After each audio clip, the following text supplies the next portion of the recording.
Este martes el Pleno de la Asamblea Nacional conocerá el informe sobre el caso Gabela y posesionará a los 5 vocales del Consejo Nacional Electoral definitivo. Comisión de Desarrollo Económico concluye que la proforma presupuestaria para el 2019 cumple con los preceptos constitucionales. Este miércoles se reabrirá la calle Vicente Piedrahíta y se inaugurará el Boulevard Cívico. Como parte de los eventos, la Orquesta Sinfónica Nacional brindará un concierto gratuito. Presidente de la Asamblea Consultiva del Pueblo de Indonesia visita la Asamblea Nacional del Ecuador. Los medios legislativos presentan TVL Noticias Emisión Estelar con Belkis Sánchez. Lunes 19 de noviembre de 2018, bienvenidos todos a la emisión estelar de TVL Noticias. Gracias como siempre a quienes nos sintonizan a través de la señal de la televisión legislativa del Ecuador y también a quienes nos siguen por internet por tvl.asambleanacional.gov.es, así como también por Facebook Live. Enseguida el desarrollo de la información.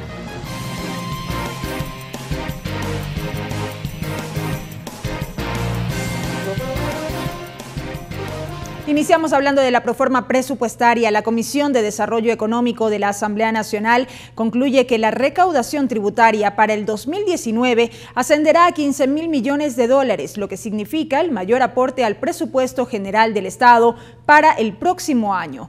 Por otro lado, esta mesa legislativa señala que la asignación presupuestaria para salud y educación cumple con la preasignación de recursos señalado en la Constitución. Tras una semana de análisis, la Comisión de Desarrollo Económico de la Asamblea Nacional aprobó el informe del Presupuesto General del Estado para el 2019, así como la programación cuatrianual. El documento consta de 78 páginas y dentro de las conclusiones está que la función ejecutiva estima una proforma presupuestaria para el ejercicio económico del 2019 de 36.160.30 millones de dólares, incluida la cuenta de financiamiento de derivados deficitarios, lo que significa un incremento de 3,7% sobre el presupuesto general del Estado aprobado para el 2018. Respecto de los ingresos permanentes estimados en la proforma, corresponden a 24.386.89 millones de dólares, de los cuales la recaudación tributaria es el mayor componente con 15.223.87 millones de dólares, lo que corresponde al 42.10% del total de la proforma presupuestaria. Pero además, el Ejecutivo prevé como ingresos permanentes 1.000 millones de dólares por concepto de nuevas concesiones. Sobre las preasignaciones constitucionales, la mesa legislativa concluye: para los gobiernos autónomos descentralizados, 3.163.3 millones de dólares. Educación básica y bachillerato, 4.102.28 millones de dólares. Sistema Nacional de Salud, 3.968.84 millones de dólares. Desde la Comisión de Desarrollo Económico se informó que estos rubros se incrementaron con relación al presupuesto codificado de este año. Y lo que hemos recomendado es que se debe cuidar el cumplimiento de los fondos, que no quede al final del año un 20% sin ejecutar. La proforma presupuestaria tiene como base el precio del barril de petróleo, que bordea los $58. Estos aspectos serán revisados por el Pleno de la Legislatura, indicó la titular del Parlamento, Elizabeth Cabezas. El día sábado me fue ingresada ya los resultados, el informe de la Comisión de Régimen Económico. Nosotros veremos en el transcurso de esto la siguiente semana ya el mejor tiempo para poder aprobar. El legislativo tiene hasta el 30 de noviembre para pronunciarse. Ricardo Bravo, TVL Noticias. La presidenta de la Asamblea Nacional, Elizabeth Cabezas, recibió esta jornada al ministro de Educación, Fander Falconi, quien compartió sus observaciones a la proforma presupuestaria 2019. Según el secretario de Estado, existe una reducción en la asignación presupuestaria que podría afectar considerablemente al sector educativo. En el análisis que hace la Comisión de Desarrollo Económico sobre la proforma presupuestaria 2019 para el sector educación, establece que la preasignación para universidades y escuelas politécnicas ascienden, pero no se incrementa respecto al asignado para el 2018. Este aspecto preocupa en el Ministerio de Educación, Fander Falconi, ministro, confirma que sí existe reducción de alrededor de 198 millones de dólares de gasto corriente y cerca de 20 millones de inversión. Esto afectaría fundamentalmente el mantenimiento de las unidades educativas y aspectos sensibles como los que tienen que ver con la calidad y protección de derechos. Eso también hemos venido nosotros a abogar, por eso hemos llamado a un diálogo social, es decir, que veamos como sociedad, más allá de quién está en el Ministerio de Educación, que la educación debe ser lo más relevante en una sociedad. La reducción de recursos ha incidido en movilizaciones del sector educativo, que entre sus argumentos está la asignación tardía de los rubros, a lo que el ministro aclaró que en el 2018 concluiría con un cumplimiento de más del 96% de la asignación presupuestaria, pero sus expectativas se mantienen para el próximo año. 2019 preocupa, creo que a toda la ciudadanía, pero también hay que darle certezas. Esa certeza tiene que venir dado por lo que todos los ecuatorianos aspiramos. A más de la proforma, el ministro de Educación sostuvo que se mantendrá atento al tratamiento del proyecto de reformas a la Ley Orgánica de Educación Intercultural. La autoridad ya tiene sus observaciones. Por un lado, respetar el ascenso a la carrera docente, este es un elemento sustantivo. Por otro lado, hay legítimos reclamos de los servidores públicos respecto a la reclasificación en el sistema educativo. Cabe señalar que la Asamblea Nacional tiene potestad de hacer recomendaciones a la proforma, mas no modificarla. El debate ante el Pleno está previsto para la próxima semana. Mariela Logroño, TVL Noticias. Vamos con otros temas. El Pleno de la Asamblea Nacional conocerá este martes el informe preparado por la Comisión Ocasional que investigó el asesinato del excomandante de la Fuerza Aérea Ecuatoriana, Jorge Gabela. Los legisladores además debatirán en segunda instancia el proyecto de ley para la creación de la Universidad del Río, de iniciativa de la Presidenta del Parlamento. Luego de casi 4 meses de trabajo, el Pleno de la Asamblea Nacional conocerá el informe elaborado por la comisión multipartidista que se conformó para analizar el caso de la muerte del general de la Fuerza Aérea Ecuatoriana, Jorge Gabela. En el informe final, la mesa legislativa dispone una auditoría documental a los procesos precontractuales, contractuales y de pago por la adquisición de los 7 helicópteros Drup a la empresa Hall de la India efectuada por la FAE. Además de la investigación patrimonial de los bienes de cada uno de los funcionarios que intervinieron en toda la fase de la compra de los helicópteros. La presidenta de la Asamblea Nacional manifestó que existe la disposición política en el Parlamento para transparentar la información. De su lado, Patricia Ochoa, viuda de Gabela, se mostró satisfecha con el trabajo de la comisión. Con este documento se establecen claramente algunos indicios y alguna información que lo que nosotros pretendemos con ello es sumar para el esclarecimiento y en los ámbitos legales correspondientes. Esta comisión que hizo en 90 días lo que no hicieron la Comisión de Fiscalización ni la Comisión de Asuntos Internacionales. Como último punto en el orden del día de la sesión plenaria número 554, los legisladores debatirán en segunda instancia el proyecto de ley para la creación de la Universidad del Río, propuesta de iniciativa de la presidenta de la Asamblea Nacional. El proyecto busca reforzar la formación científica, técnica y ofertar carreras que se encuentren a la vanguardia y que permitan responder a la demanda que necesita el país. La propuesta fue tramitada al interior de la Comisión de Educación. Lorena Espinosa, TVL Noticias.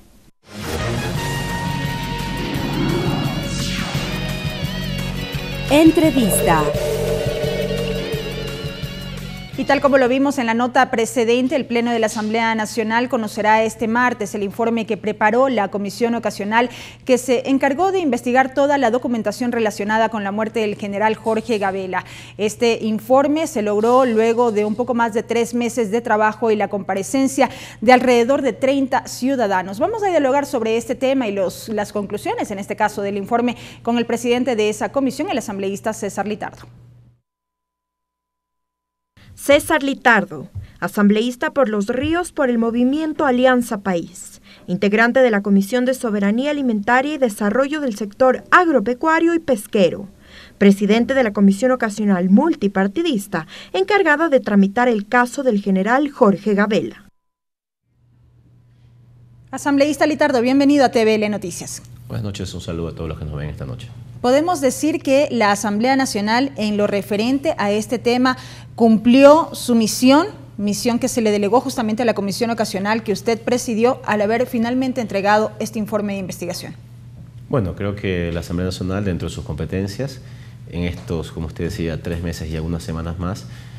Ha hecho un trabajo importante. Creo que nosotros, más allá de que tenemos claras nuestras competencias como tal, pero hay una responsabilidad con el pueblo ecuatoriano y sobre todo con la familia del general Gabela en torno a poder investigar qué realmente pasó en este caso.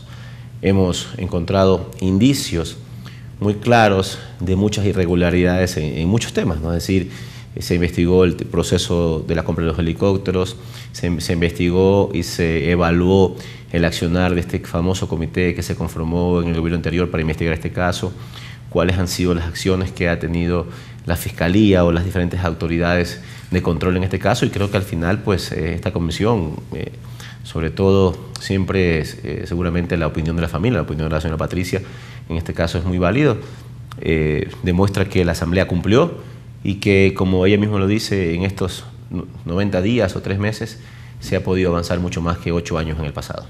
Un poco antes de aterrizar en lo que fueron los resultados o las conclusiones del informe asambleísta Litardo, dialogar y conocer cómo fue todo este proceso a lo largo de estos casi 4 meses de trabajo. Bueno, recordemos que esta comisión se conformó por una resolución que se hizo en el Pleno de la Asamblea. Éramos, cuando la comisión ya terminó su función el día viernes, 7 asambleístas, todos de diferentes bancadas políticas. Esto hace de que también tenga su nivel de importancia en esta comisión, porque al ser 7 asambleístas de diferentes ideologías políticas, hay diferencias de pensamiento, pero al final hubo una coincidencia, y la coincidencia era que tenemos que buscar la verdad y la justicia en este caso, y creo que en eso coincidimos todos. Más allá de que en el voto haya habido un voto de abstención, dentro del informe se aprobó con 6 votos a favor y 1 de abstención. Creo que también la asambleísta que se abstuvo también durante el proceso del desarrollo de esta comisión hizo su aporte. Esta comisión tuvo, como usted lo menciona, más de 30 comparecientes, exministros, exmilitares, familiares, exautoridades que estuvieron involucradas en el tema. Tenemos casi 30.000 hojas o fojas que se le han entregadas al archivo de la Secretaría General de la Asamblea. Esto es la información que ya existía, información nueva que se requirió a diferentes autoridades. Es decir, que todo esto formó parte de un análisis integral y que nos llevó a estas conclusiones que el día de mañana presentaremos en el Pleno. Es un trabajo extenso, seguramente una de las comisiones con mayor relevancia en los últimos años dentro de la Asamblea Nacional, y con la complejidad, con la dificultad de buscar la verdad en torno a un crimen que se dio en el pasado, y en ese sentido creo que al final muy contento, agradecido desde la presidencia de la Asamblea con la posibilidad de que todos los asambleístas de la misma siempre actuaron con coherencia y en función de la verdad, y con pues la presidencia de la Asamblea que nos dio todo el respaldo para sacar adelante este proceso. Hubo un elemento en particular, asambleísta Litardo, que centró la atención y tenía que ver con este tercer producto elaborado por el perito Roberto Mesa. Entre los exfuncionarios a los que recibió la comisión constaban quienes integraron este comité interinstitucional de investigación. Y entre las particularidades que se evidenció en el marco de estas comparecencias es que muchos, o por no decir todos, o en su mayoría, citaban que desconocían, no recordaban, no sabían, no daban cuenta acerca de esto que tenía que ver alrededor de este tercer informe. Bueno, creo que el tercer informe es un poco, se podría decir, el centro de un poco del proceso investigativo, más allá también el tema de la compra de los helicópteros. ¿Por qué? Porque como usted lo menciona, ¿no? En muchos aspectos, muchos de los comparecientes sufrían esta especie de, como decíamos, de amnesia, o del famoso no me acuerdo, o no estuve, o no recuerdo si se dijo o no se dijo. Pero hay hechos evidentes. Hay un contrato que firmó el Ministerio de Justicia con el perito Mesa que tenía 3 fases. La primera fase era un cronograma de actividades, la segunda fase era la presentación de un informe como tal, un segundo informe, y que decía claramente el contrato de que este segundo informe, si concluía que era crimen organizado, se debería hacer el tercer informe donde conste los nombres de los actores intelectuales de ese asesinato. Exactamente, refiriéndonos puntualmente a la muerte del general Jorge Gabela. Investigación que giró alrededor de ese tema. Porque el perito fue contratado específicamente para estudiar ese caso como tal. Entonces, al haber evidencias de que hay una acta de entrega-recepción firmada por varios funcionarios del Ministerio de Justicia que recibieron el tercer informe, hay el pago, porque también es otro tema que aclarar, ¿no? Que cada informe tiene su valoración económica, es decir, el primer informe tenía un costo, el segundo y el tercero por consecuencia, y por cada fase se iba pagando valores económicos. Hay el pago del tercer informe, hay el acta íntegra de la sección, se supone que ese tercer informe tenía los nombres de los actores intelectuales, y que es el informe que no aparece en este momento, y el perito Mesa, en su comparecencia en la comisión, certifica que el 18 de noviembre de 2013, en una reunión en el ECO 911, en donde participaron varios exfuncionarios, él dio los nombres de los actores intelectuales en esta sesión. Todo esto tiene que ser investigado, y nosotros, una de las conclusiones importantes que tenemos en la comisión es que la Fiscalía, que es el ente que en este momento está haciendo el proceso investigativo, busque los mecanismos jurídicos para que el perito pueda, no sé si reconstruir este tercer informe, pero en definitiva la información que él tiene, o que logró confirmar para poder hacer este informe es extensa. Él manifiesta que él dejó casi 20 cajas de documentos, de información, de memorias, de discos duros en el Ministerio de Justicia, y en el Ministerio de Justicia no hay un solo respaldo en torno a todo esto que se investigó. Así que todo esto tiene que ser aclarado para que pueda la opinión pública también tener claro este tema. Esta especie de amnesia que han identificado, si se quiere, al interior de la comisión luego de estas comparecencias, ¿es lo que les lleva a ustedes en el informe que se aprobó a determinar que este comité interinstitucional fue informal, negligente y secreto? Tuvo muchas falencias en su funcionamiento, ¿no? Es decir, un comité a este nivel, con funcionarios de alto rango del gobierno, que no llevaban actas, después aparecieron unas actas que realmente no tienen una mayor validez porque son copias simples, que no llevaban grabaciones de lo que se decía ahí, o sea, realmente, y que el comité finalmente, creo yo, como ha sido la comisión, creo que carecía tal vez de una dosis de transparencia. Tal vez dentro del comité debieron haber participado familiares del general Gabela, tal vez dentro del comité debieron haber participado tal vez activistas de los derechos humanos o veedores de otras fuentes, para que sea transparente el tema y no sea nada más un círculo cerrado como tal. Es decir, que me parece que hubieron serias deficiencias en su funcionamiento, y que al final, pues, si nosotros con este informe estamos pidiendo que la justicia investigue, la justicia va a determinar las responsabilidades en otros niveles, los miembros de este comité tuvieron deficiencias en sus acciones, y creo que eso tiene que ser también sancionado en el futuro. ¿Crimen organizado alrededor de la muerte del general Gabela? Nosotros podemos concluir en la comisión que hay un presunto crimen por delincuencia organizada, es decir, que sus denuncias de la compra de estos helicópteros, que también tuvieron deficiencias, es decir, hubieron 5 procesos para comprarse los helicópteros, 4 fallidos, el quinto que finalmente tuvo la posibilidad de que se haga la compra, incluso hay una posible vinculación de la empresa Sumil, que es la que compra los helicópteros, con empresas offshore que están relacionadas con el caso Panama Papers. Es decir, hay muchas situaciones que se han ido sacando en este caso, y que al final se demuestra que hubo una especie de pugna de intereses dentro de las Fuerzas Armadas como tal, y que tenía la posibilidad de luego buscar tal vez alguna represalia contra el general Gabela por las denuncias que hizo, que al final, con el tiempo, las denuncias han dado la razón al general Gabela. El general Gabela denunció los problemas que tienen los helicópteros, hay 4 helicópteros que se han caído, los demás están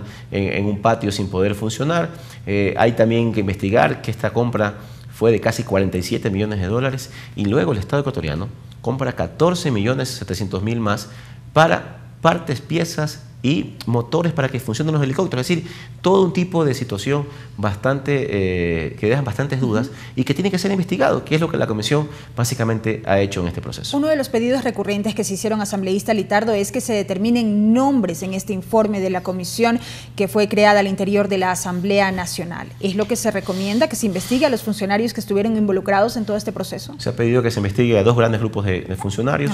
Primero, todos los que participaron en los procesos precontractuales y contractuales de los helicópteros, y también a quienes se investigue un poco el accionar de los miembros del comité interinstitucional, sumado al hecho de que debe haber una investigación específica en el Ministerio de Justicia para determinar quiénes son los responsables de la pérdida del tercer informe, y también un poco a todos los que estuvieron involucrados en este manejo de documentos y este proceso como tal. Es decir, hay todo un proceso en ese sentido, y la solicitud expresa de que la Fiscalía sea quien tenga la posibilidad de reconstruir el tercer informe, que ya dé los nombres de los actores intelectuales. Un tema importante que mañana vamos a plantear dentro de este proceso que se va a presentar en el Pleno de la Asamblea. Recordemos que este es un informe para conocimiento, pero voy a proponer ante el Pleno de la Asamblea que se pueda nombrar una veeduría de asambleístas, que en teoría deberíamos hacer los mismos que hemos conformado de la comisión ocasional, para que haga un seguimiento a las recomendaciones del informe y esté pendiente de que las autoridades de justicia y de control hagan su trabajo en torno a este caso. Me parece que es fundamental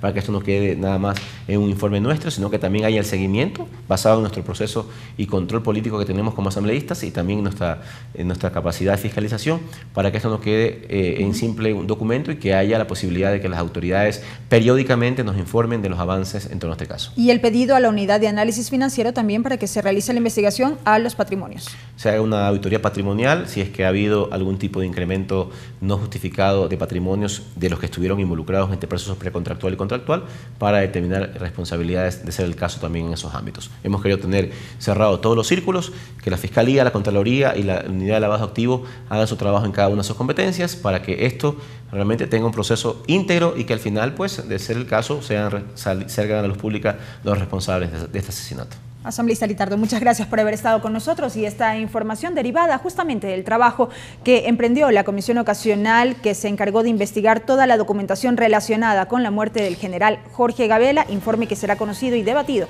por el Pleno de la Legislatura este martes.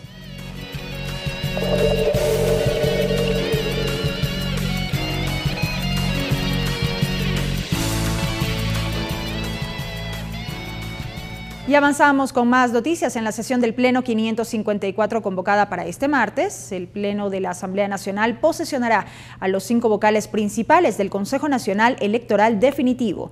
Tras ser ratificados en sus cargos, los consejeros deberán convocar a las elecciones seccionales del 2019.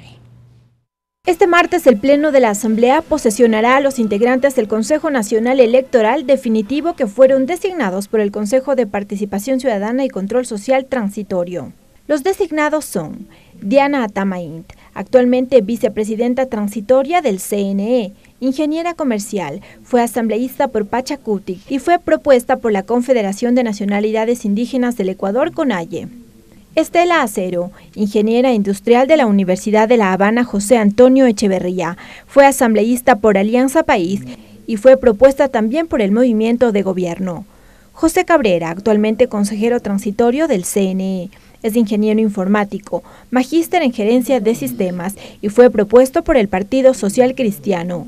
Enrique Pita es presidente de la Cámara de Construcción de Guayaquil, fue vocal y presidente del Tribunal Provincial Electoral de Guayas y fue propuesto por el Movimiento Creo. Luis Verde Soto es licenciado en Filosofía, magíster en Sociología y doctor en Ciencias Sociales. Desde este mes es socio de Fundamedios y fue propuesto por organizaciones de la sociedad civil. Los nuevos consejeros estarán en funciones hasta el 2024. Una vez posesionados los vocales principales, el miércoles 21 de noviembre deberán realizar la convocatoria para las elecciones seccionales del 24 de marzo de 2019. Lorena Espinosa, TVL Noticias. Tiempo de una pausa, amigos. Al volver, más información en esta la emisión estelar de TVL Noticias. No se vaya.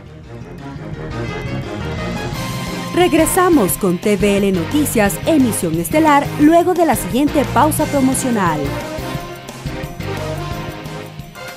Continuamos con TVL Noticias, emisión estelar.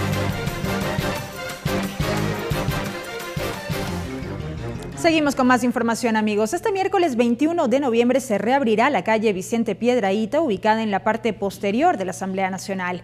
En el sitio se inaugurará el Boulevard Cívico que será utilizado para eventos artísticos, ferias y esparcimiento de las familias quiteñas. La reapertura de la calle Piedrahíta busca integrar a los barrios aledaños a la Asamblea Nacional y busca el resurgimiento de las actividades comerciales, así como la recuperación del espacio público para la ciudadanía. Así señaló la presidenta de la Asamblea Nacional, Elizabeth Cabezas. No podemos seguir manteniendo esta calle cerrada toda vez que esta tiene pues obviamente afectaciones con el entorno comercial y económico de las construcciones aledañas y de los negocios que en este sector se desarrollaban con total normalidad. La presidenta del Legislativo también se refirió a los diversos actos culturales a desarrollarse en el Boulevard Cívico. Tendremos una agenda de varios eventos en este sentido que realmente dé a la ciudad un nuevo espacio, dote a la ciudad este nuevo espacio de la calle Piedrahíta y las zonas circunstantes como espacios culturales, recreativos y sobre todo de uso y disfrute de los quiteños y de las quiteñas. Eduardo Vergara, representante de los barrios aledaños, se refirió a los beneficios que traerá la reapertura. Esta calle va a ser para que nosotros podamos realizar un comercio como habíamos esperado hace mucho tiempo atrás, sobre todo también con esos eventos culturales. Estamos seguros que va a haber siempre también la seguridad para todos quienes nos visitan. Va a ser un punto de encuentro para las familias, va a ser un punto turístico. La secretaria de Comunicación de la Asamblea Nacional, Carolina Jaramillo, pidió la colaboración de la ciudadanía y medios de comunicación para que las actividades preparadas sean un éxito. Ustedes ya tienen en sus manos lo que será una agenda que empieza el día 21 y culmina el día 5 de diciembre y que tiene sobre todo por objetivo brindar un escenario artístico y cultural a varias expresiones artísticas, musicales, teatro al aire libre. Con la reapertura se logrará mejores condiciones de accesibilidad para las entidades públicas y privadas ubicadas en la zona. Clever Aranda, TVL Noticias. Y desde este miércoles la Asamblea Nacional impulsa la agenda cultural que incluye eventos artísticos, cine, juegos pirotécnicos y demás. La presidenta de la Asamblea Nacional acudió al Mercado Central para invitar a los ciudadanos a estos eventos. La reapertura de la calle Piedrahíta y la inauguración del Boulevard Cívico beneficiarán a los ciudadanos que habitan en el barrio El Belén, pero también será una plataforma para impulsar ferias y eventos, asegura Eduardo Vergara, representante de los barrios aledaños. Justamente es lo que habíamos comentado para ver si podemos hacer un evento no solamente del Mercado Central, sino también reunir a varios mercados para poder hacer un evento justamente gastronómico de toda la ciudad de Quito. Wilson Miranda, vicepresidente del Mercado Central, manifiesta que la reapertura dinamizará la economía de los quiteños. Qué felicidad para que todos los ecuatorianos, y justamente como estamos en fiestas, que visiten el Boulevard de la Asamblea.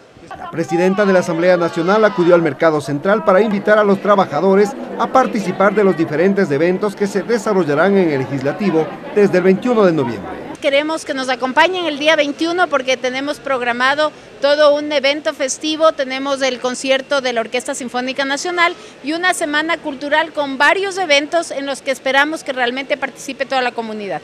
Trabajadores de este centro de abastos destacaron el trabajo de Elizabeth Cabezas al frente de la Asamblea Nacional. Elizabeth Cabezas, la primera mujer en la Asamblea que ha puesto firmeza, que está poniendo orden en nuestro país. Le agradezco mucho porque Elizabeth tiene un corazón muy grande. La agenda cultural incluye presentaciones artísticas, la entrega del Boulevard Cívico, cine y otras actividades. Clever Aranda, TVL Noticias.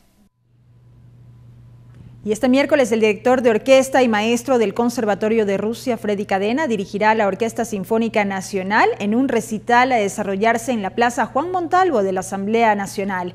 Este evento forma parte de la agenda cultural que impulsa el Legislativo. Con el objetivo de ser parte de la agenda cultural que impulsa la Asamblea Nacional, el maestro Freddy Cadena viajó desde Rusia. El miércoles 21 la Orquesta Sinfónica Nacional brindará un recital bajo la dirección del aclamado director. Están todos invitados y muchas gracias, nuevamente agradezco la invitación que me han hecho. Espero que esta invitación dé lugar a un espacio para que yo pueda venir más a seguido si es que hubiera esa necesidad en Ecuador. Yo no conozco la situación en Ecuador como es ahora aquí. En todo caso, la experiencia que yo he adquirido allá, mis conocimientos, todo lo que yo sé, quisiera también que de alguna manera se beneficien aquí en Ecuador, ¿no? Pero no sé si hay interés. El maestro Cadena es uno de los directores de orquesta más importantes en Rusia, país en el que reside por más de 20 años. Me invitaron a trabajar de maestro en el Conservatorio de Tchaikovsky. Entonces yo creo que tengo el honor de decir que creo que soy el primer extranjero que daba clases en tan famoso conservatorio. Para los integrantes de la Orquesta Sinfónica Nacional, la presencia del director Cadena le brinda un mayor realce al evento que organiza la Asamblea Nacional. Un honor que el maestro esté aquí dirigiéndonos. En el ensayo de hoy hemos visto que es una persona bastante amable, carismática y muy profesional en cuanto a lo que la dirección se refiere de un grupo tan grande, ¿no?, como es la Sinfónica Nacional. Siempre es bueno tener referentes ecuatorianos en el exterior. Y bueno, sabemos que el maestro Cadena vive en Moscú, dirige también orquesta, en otras ocasiones ha traído hasta solistas de gran talla, violinistas, entonces es una motivación muy buena tocar con un maestro ecuatoriano residente en el exterior. El repertorio que ofrecerá la Orquesta Sinfónica Nacional incluye obras clásicas y del Pentagrama Nacional. Clever Aranda, TVL Noticias. Semana en la agenda cultural. 21 de noviembre, a partir de las 16:30, reapertura de la calle Piedrahíta e inauguración del Boulevard Cívico. 19 horas, presentación de la Orquesta Sinfónica Nacional con el maestro Freddy Cadena Ayala. 22 de noviembre, 19 horas, Banda Municipal de Ibarra y Banda del Distrito Metropolitano de Quito. 23 de noviembre, 19 horas, Banda de los Bomberos del Distrito Metropolitano de Quito. ¡Los esperamos! Asamblea Nacional. Allí esta serie de actividades que ustedes no se pueden perder en la Asamblea Nacional. Seguimos con más información y ahora les contamos que como parte del análisis de las reformas al Código Orgánico Integral Penal, la Comisión de Justicia y Estructura del Estado recibió nuevos aportes alrededor de la despenalización del aborto en casos de violación. Tenemos el informe con Ricardo Bravo. Adelante. Así es, ¿qué tal? Buenas tardes. Hoy la Comisión de Justicia avanza con el proyecto de reformas al Código Orgánico Integral Penal.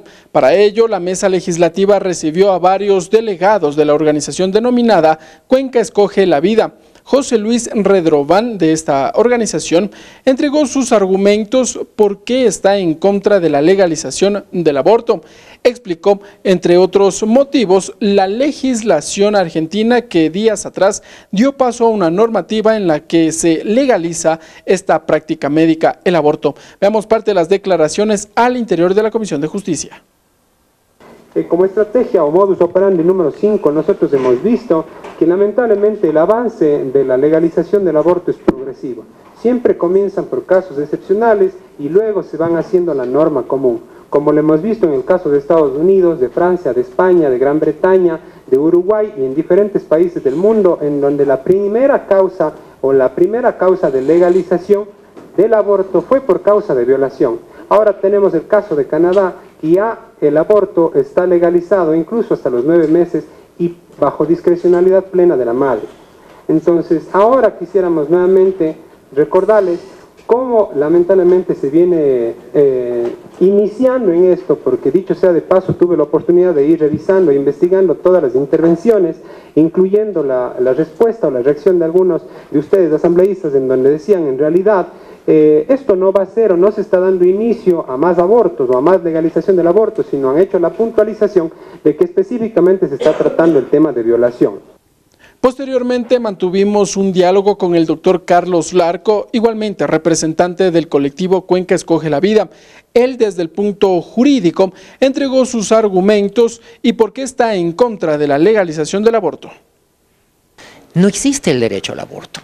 Existe el derecho a la mujer y a los hombres, por supuesto, a tomar decisiones libres, responsables. Esto lo dice el artículo 66 de la Constitución, pero es en un marco de normalidad, es en un marco de situaciones correctas dentro de un seno familiar, sea esto por matrimonio, por unión libre, por unión casual, en fin, no estamos hablando de casos patológicos, aberrantes e incluso de delito. Por lo tanto, el derecho al aborto no existe, pero el derecho a la vida sí. Si quiere alguien modificar ese principio del derecho a la vida, va a tener que aplicar una reforma constitucional, lo cual como mecanismo no lo puede hacer ni la Asamblea en su pleno si no opera lo que establece la Constitución. La Constitución establece apenas 2 casos. El primero de los casos de no castigo a un acto de aborto es en el caso de peligro grave para la vida de la madre, cuando la madre esté en capacidad de decidirlo, cuando lo hagan sus parientes más cercanos o representantes legales, en caso de que la madre esté en impedimento real y actual de eso.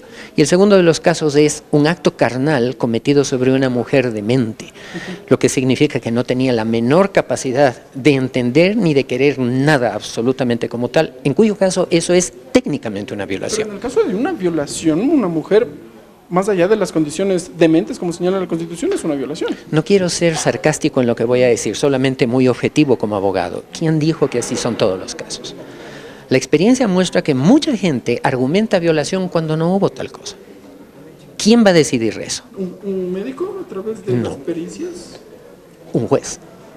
Para que técnicamente quisiera aplicarse un aborto por el hecho de una violación, primero tendría que estar demostrado que la violación existió y no que fue simplemente alegada. ¿De acuerdo? ¿Se dan cuenta ustedes del riesgo? Por supuesto.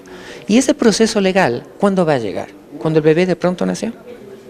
¿Se dan cuenta de cómo técnicamente, desde el punto de vista legal, aquí no estoy poniendo conceptos, juicios de valor, ni mucho menos, el riesgo de que muchas personas que han vivido desgobernadamente, él y ella, o él o ella, argumente que hay una violación cuando no hubo violación, y a base de eso apliquemos algo sobre un inocente, como es el bebé, es muy alto. Y ahora, en el caso de la violación, aquí también un razonamiento que considero muy pertinente. En un delito de violación, ustedes van a encontrar siempre una primera víctima, la mujer. Supongamos que lo podemos demostrar instantáneamente. La primera víctima se llama la mujer. Una segunda víctima, inesperada, la criatura, el bebé, que es fecundado por el acto de la violación. Y un agresor. ¿Estamos claros? ¿Quién merece la sanción de la violación? El agresor. El agresor se va a ir ¿cuántos años a la cárcel? ¿10, 12, 15 años a la cárcel? Se va a ir dependiendo de las circunstancias agravantes o atenuantes. Y si de pronto hay confesión voluntaria y cooperación espontánea, se va a ir muy poco a la cárcel el violador. La mujer agredida se va a quedar con su agresión. Y el bebé, que es la otra víctima, absolutamente inocente, va a recibir pena de muerte.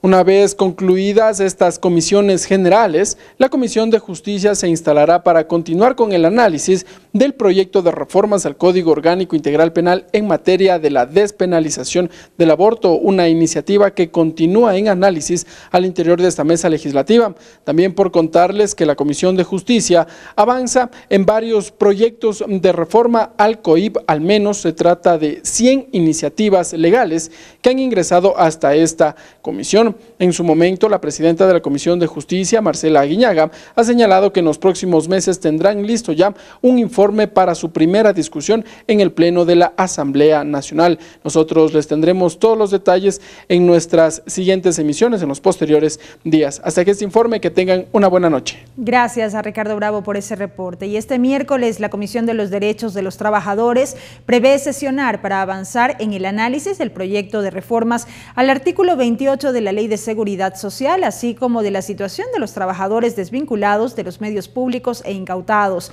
y de los trabajadores del sector transporte. Sobre las reformas de seguridad social relacionadas con la integración del Consejo Directivo del IES, la comisión recibirá a partir de las 9 de la mañana a David Ruales, director general del Instituto Ecuatoriano de Seguridad Social. Luego, Manolo Rodas, presidente del Consejo Directivo, quien se pronunciará sobre varios pedidos de información que tienen que ver con las reformas a la Ley para la Justicia Laboral y reconocimiento del trabajo en el hogar, presentado por la asambleísta Cristina Reyes. Sobre las reformas a la Ley de Seguridad Social de Roberto Gómez y César Carrión, reformas a la Ley de Servicio Público del asambleísta Raúl Tello, serán temas que tramite también esta comisión.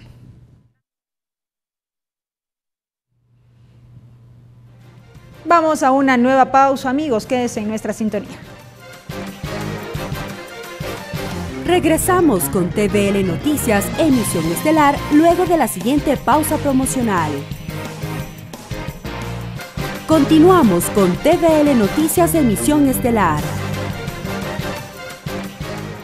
Y en más noticias, con honores fue recibido este lunes el presidente de la Asamblea Consultiva del Pueblo de Indonesia en la Asamblea Nacional del Ecuador.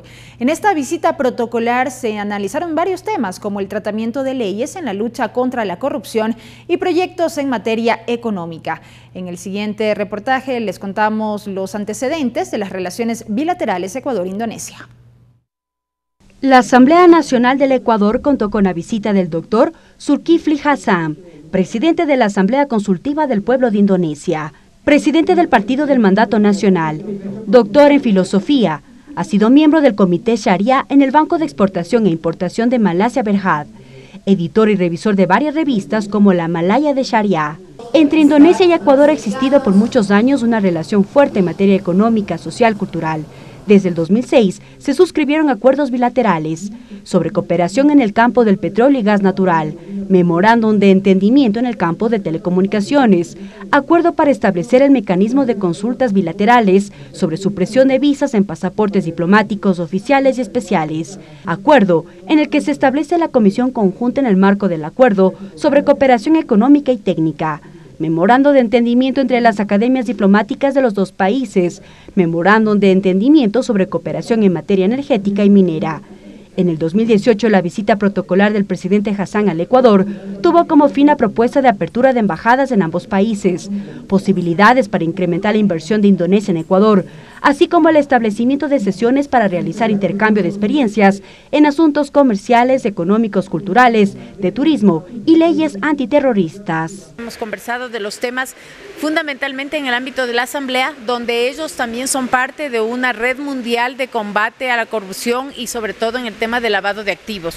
Entonces son dos temas que unen y que en este momento hemos coincidido son prioridad para todos los países. En la República de Indonesia, el máximo órgano representativo del Poder Legislativo es la Asamblea Consultiva del Pueblo. Mariela Logroño, TVL Noticias.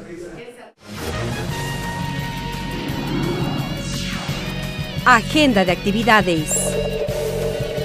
Vamos de inmediato a revisar la agenda de actividades de la Asamblea Nacional para este martes 20 de noviembre a las 7 horas con 45 minutos, sesión de la Comisión Ocasional para atender temas y normas sobre niñez y adolescencia. Habrá un conversatorio con niñas, niños y adolescentes como parte de la conmemoración de la Declaratoria de los Derechos del Niño. Será en el Salón de Uso Múltiple en el Palacio Legislativo. A las 9 de la mañana, la sesión número 554 del Pleno de la Asamblea Nacional. En el orden del día constan el himno nacional del Ecuador, la posesión de los miembros del Consejo Nacional Electoral de conformidad a lo dispuesto por el Consejo de Participación Ciudadana y Control Social Transitorio, el conocimiento del informe presentado por la Comisión Ocasional Multipartidista que investigó el caso del general Jorge Gabela y el segundo debate del proyecto de ley de creación de la Universidad del Río. 15 horas, sesión de la Comisión de Régimen Económico. Esta mesa abocará conocimiento de los proyectos de ley orgánica reformatoria al Código Orgánico Monetario y Financiero presentados por los asambleístas César Ron y César Carrión. También avanzarán en el conocimiento y votación del informe sobre el tratamiento dado por la Comisión a las denuncias de débitos realizados por las instituciones financieras por servicios no financieros. Será en el tercer piso, Palacio Legislativo. Así llegamos a la parte final de la emisión estelar de TVL Noticias. Gracias por habernos acompañado. Una muy buena noche. Los medios legislativos presentaron TVL Noticias, emisión estelar.